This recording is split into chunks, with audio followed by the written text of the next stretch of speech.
How's everyone doing today?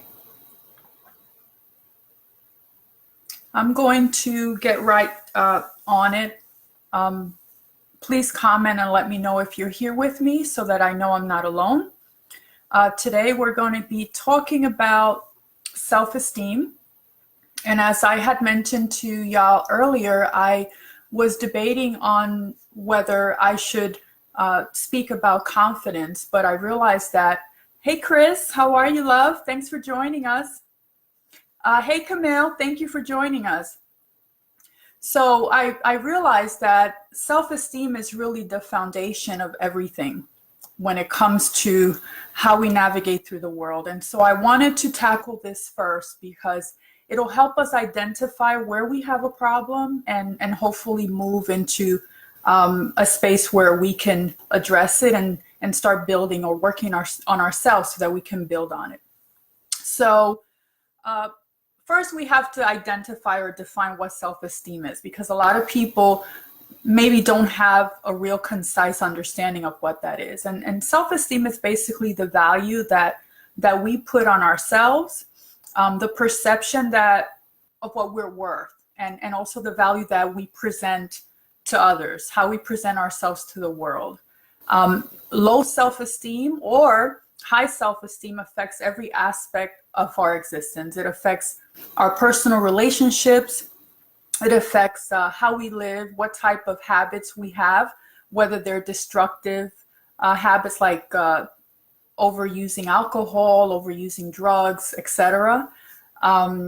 It shows up also in different areas of our health, because when you have low self-esteem, it really is a self-hatred or a type of self-hatred where you don't value your temple, your body. And so you're not taking care of how you eat. You're not taking care of your body.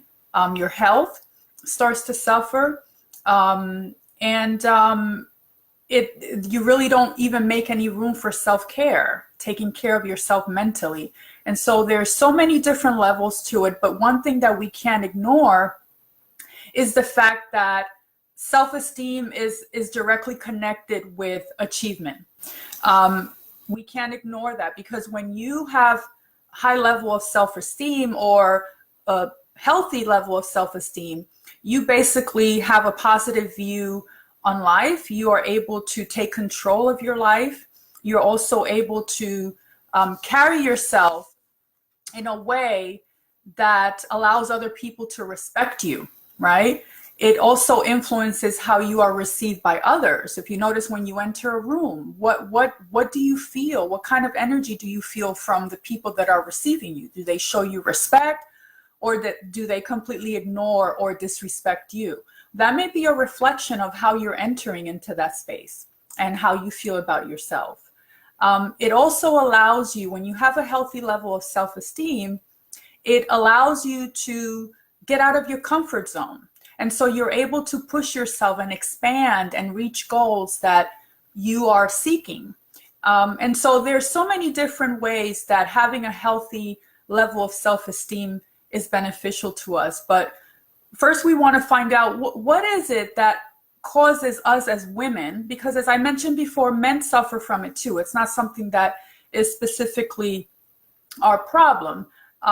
But it's more significant when the women are suffering from it, because we're the ones that are rearing our children for the most part. And so it extends to them. And so that's the reason why we want to be aware of it if it's a problem, and we want to know how we can fix it, what steps we can take in order to shift that. And so what I've discovered in my research, hey Shaquila, hey Ashley, thanks for joining me. I appreciate you all so much.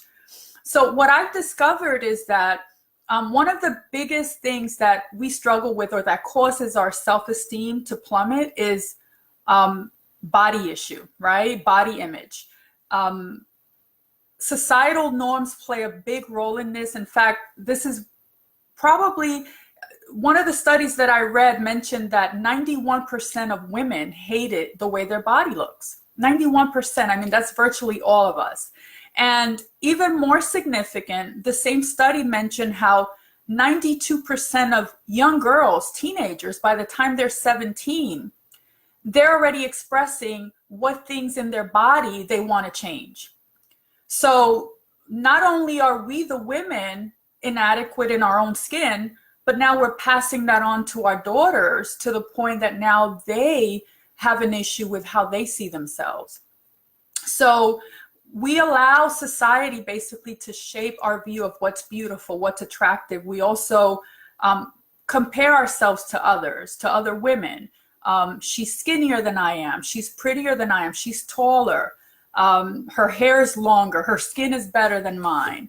So it becomes a real problem, in the sense that we then start hating our bodies. And this even, goes into our relationships, because how many times have we been, if we're self-conscious about our bodies, the way that we interact with our partner, when it comes to being intimate, or maybe something as simple as, wanting to go out on a date night, and we're self-conscious about what we're going to wear, and we're spending an hour and a half trying to figure out what to wear because we're so hung up on the way our body looks to us.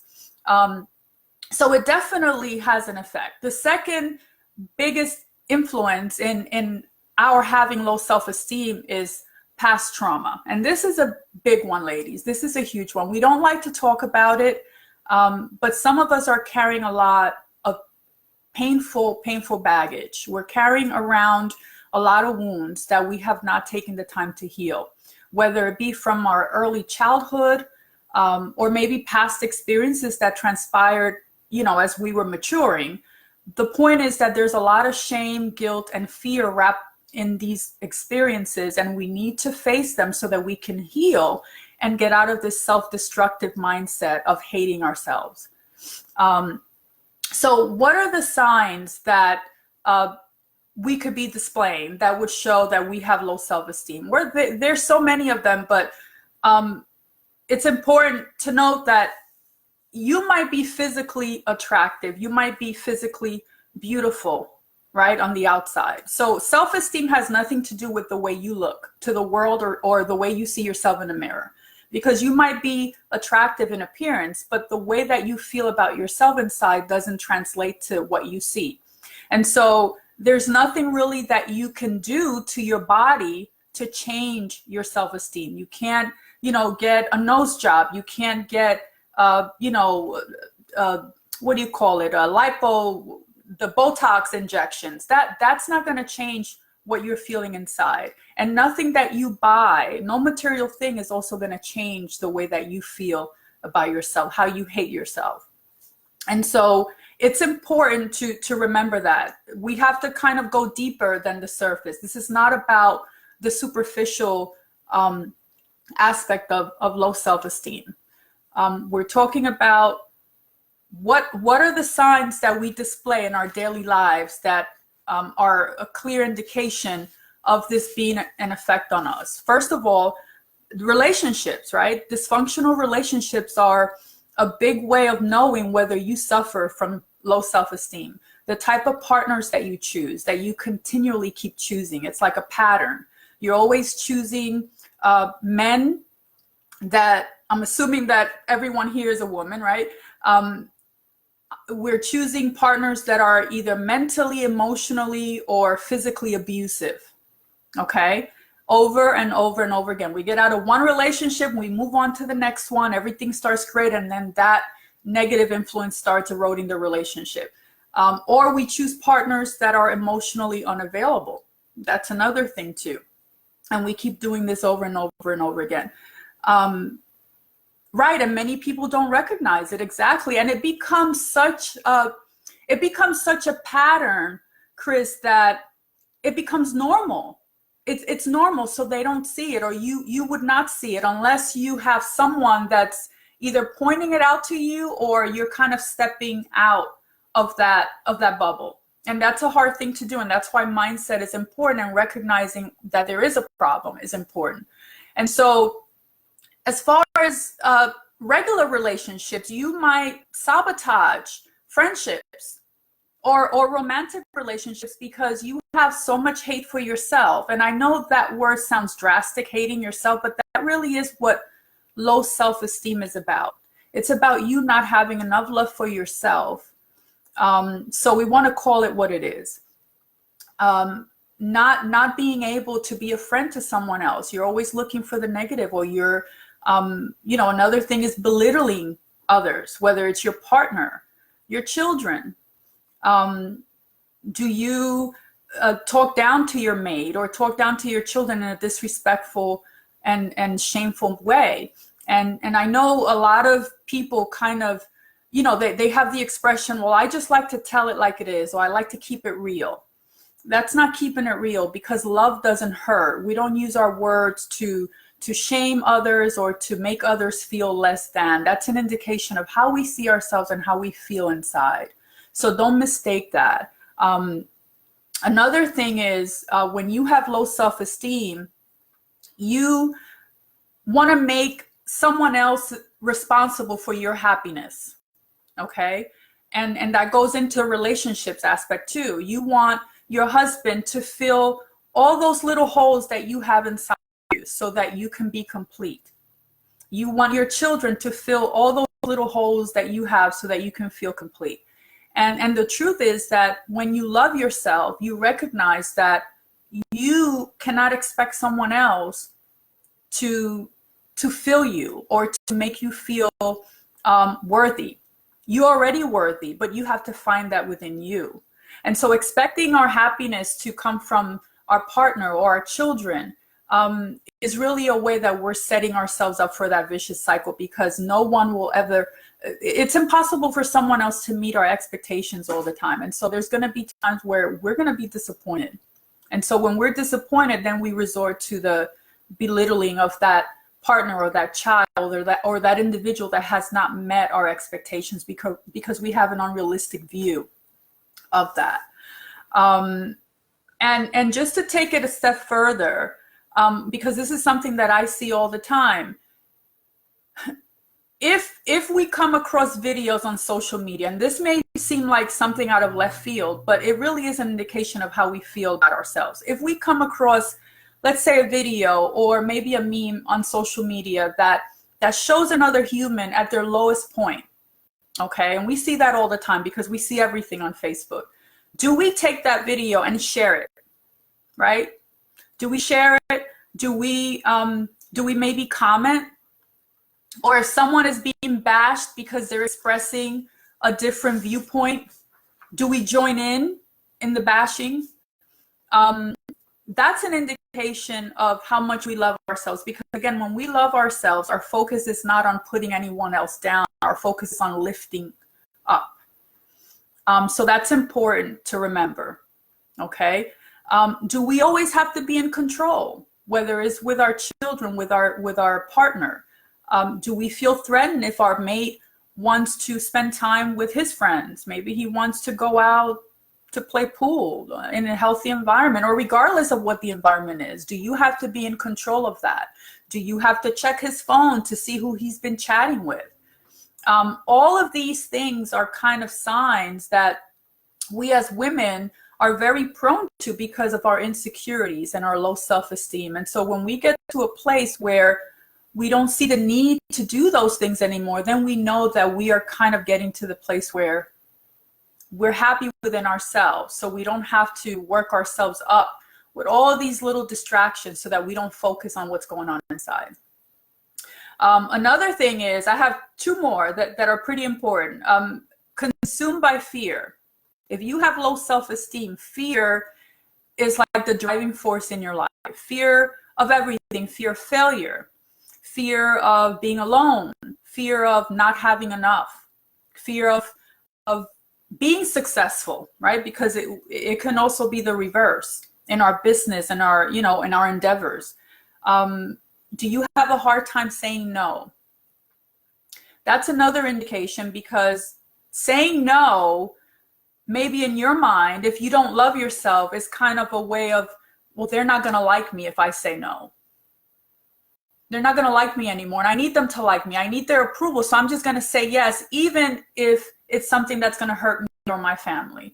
And so not having those boundaries, not being able to say no, and always feeling like you have to say yes, even if you think it's for a good cause, it's not helping you. It's not helping you. So once you establish those boundaries, you'll feel comfortable no, I can't do that today. I'm sorry. I have to be here for my children. I can't do that. Or you don't have a problem saying no. And that's something for me that I had to learn. And as I've gotten older, I think when I reached 40, that's when I felt comfortable saying no. It didn't matter if it was my mother, if it was family. I felt confident enough in my sense of my sense of self and also my worth that I didn't have a problem telling people no. Because I know that when I say yes, I'm all in. You see, so it's good to have those boundaries and to have that distinction and to know why you're saying no and why you're saying yes. So I know that was a lot. I wanna get from your comments how this is resonating with you all, because I know I'm going fast. I don't want to make this a super long video, but I want to get a sense for how this is resonating with you ladies, if this is something that you've experienced or you've seen other women in your circle experience, because whether it's everything that I've called out or just one particular thing, we all can work on something, because we're not perfect. And I think for me personally, I know I'm a work in progress and I try to be mindful of all these things, but every so often I see myself being pulled in a certain direction and I have to kind of catch myself and self-correct. So just give me some feedback on how you all are receiving this information, and if I'm far off on left field and this is not something that you struggled with. But now that we know what the signs of low self-esteem are, we need to know how we can go from low self-esteem to having self-love.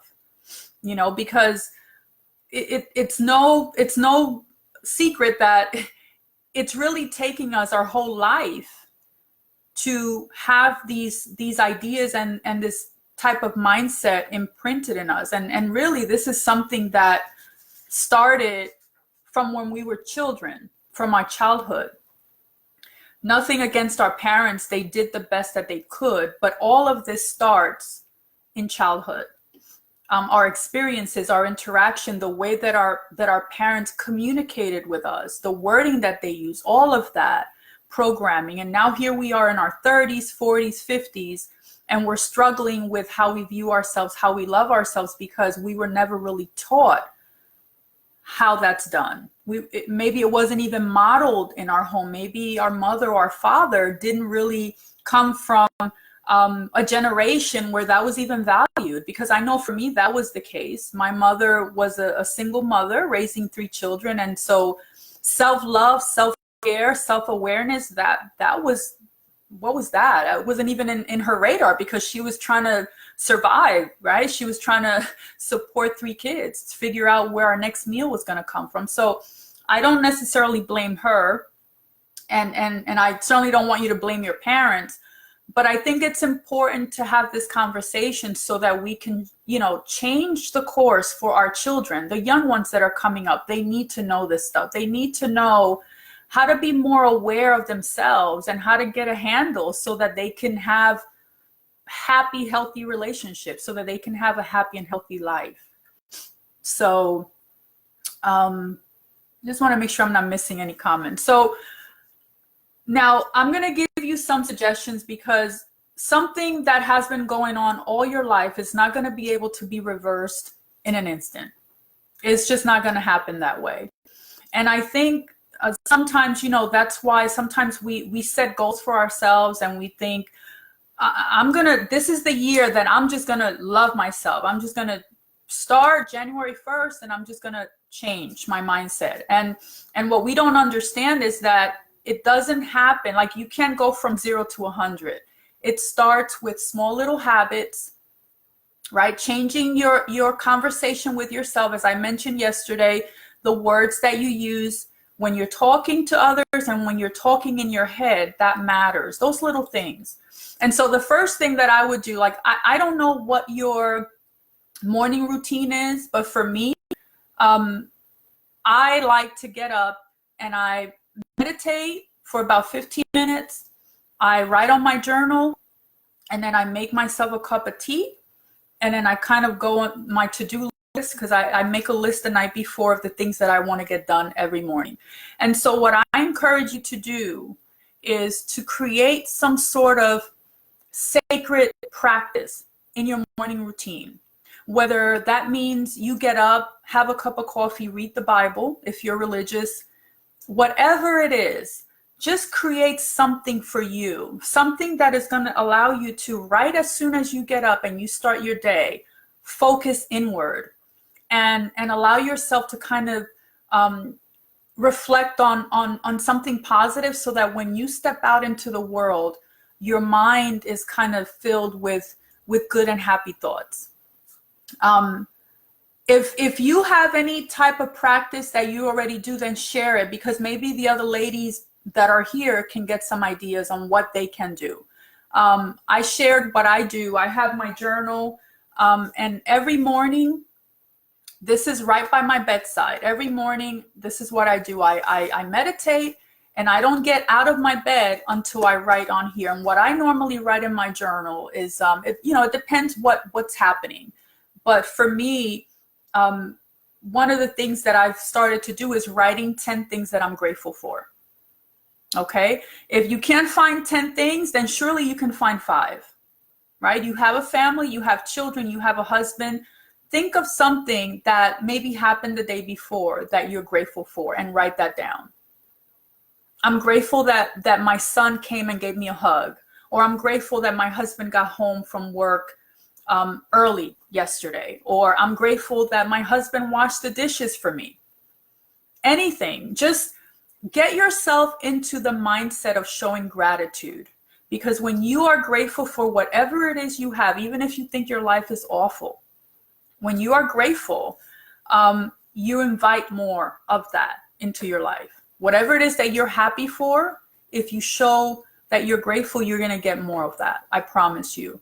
And so do something every morning that's going to start off your day right. Change the attitude of how you are showing up in the world, how you show up, in the people at work, let's say, how you show up when you go to the store. Are you grumpy, or do you not smile at people? Or when someone says hello to you, do you not say hello back? All those little things are cumulative, and they add up to this, huge energy field of negativity that basically is what rules your life if you have low self-esteem. And so these little habits of creating positive moments is what's going to build up and then create a positive you, a positive life. Start talking differently to your partner. Are you always nagging to your partner, to your kids? You didn't do this. You didn't take out the trash, or you forgot to take the laundry out of the machine. Change the conversation. Change your tone. Change your tone. Soften it. Even if you're asking your children to do something, change the tone on how you communicate, and you will see that you will get a different response from them as well. When you go to the grocery store, I had such a nice experience yesterday. I was at Kroger, and I was, picking up a few things after I left the liquor store. And the cashier register, she had such a lovely voice. She had like a broadcaster's voice. It was like very, well, thank you very much. And she was just lovely. And I said to her, you probably could be in radio. You have such a lovely voice. It's very soothing and calming. And that made her day. Like, she was so happy that I gave her that simple compliment. And I'm not saying that to, say anything good about me. I'm just giving you the example that something as simple as paying someone a compliment could have such an effect on them. And then seeing them react to that kindness fills you and makes you happy. And so that's the whole point I'm trying to say, that, when you go to the store, or when you go, get your Starbucks coffee in the morning, or whatever it is, say good morning, say, how are you? I hope you have a good day, and smile, look at them in the eye, see the person that you're interacting with, because that, we as humans, we are, we crave connection, whether you want it or not, or whether you realize it or not. We are creatures, we crave connection. And so when you acknowledge another human being, it does something to their experience and also for us too. And so don't deny yourself that, and don't deny others of that. You'll see that it's going to create a positive effect on you, on your mood. And that's, I think, you have to kind of look at it like it's really exhausting to be negative all the time. If you're the type of person that you're like always, oh, my life is so horrible, I'm broke, my husband, he's getting on my nerves, or we're having problems, my children are this and that. If that's your conversation 24/7, then it has to change, because you can't expect something good or a major breakthrough to happen in the midst of 24 hours of negativity.